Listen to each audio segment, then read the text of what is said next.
In 1974, a woman walked to her car and found two teenage girls, 17-year-old Mary Pryor and 16-year-old Lorraine Kelly.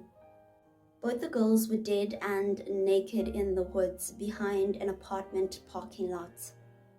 Mary Ann Pryor as well as Lorraine Kelly were face down, lying side by side.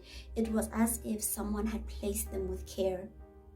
Their murders shook the communities as there was no clues as to whether they were on drugs or they had boyfriends or ex-boyfriends that could lead to them having been killed.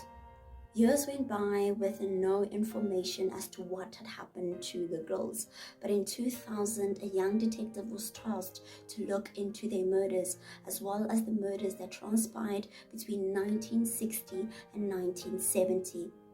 There were at least 6 unsolved killings of girls and young women, with each of their families seeking closure. Detective Anziliotti never gave up on these cases. They were always close to his heart.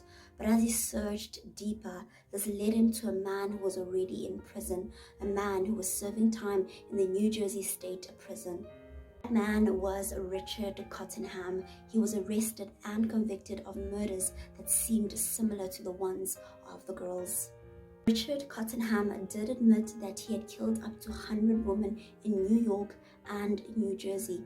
It is also reported that in 1970, Richard preyed on prostitutes. He would not only kill them, but he would torture and dismember their bodies.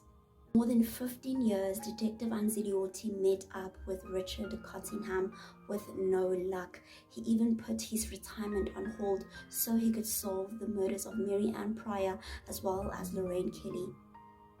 On the 14th of April 2020, Richard Cottenham finally confessed to the murders of Mary Ann Pryor as well as Lorraine Kelly. Detective Anziliotti asked him how he remembered the girls' names, and he stated that he was with them for a while, so he got to know them. He described how he met the girls. It was in August of 1974. He was driving to work in Manhattan when he saw the girls and offered to give them a lift. The girls got into the car and they drove to the mall, but it began to rain even harder, so they stayed in the car and talked. He then took the girls to a motel and held them captive, and then he drowned them in the bathtub. The girls were tied to prevent them from escaping whilst he slept. He then later dumped their bodies in the woods. On April 27, 2020, Robert was summoned before the judge via Zoom. He pleaded guilty to 2 charges of first-degree murder. 3 days after the hearing, Detective Anziliotti walked out of his office for good.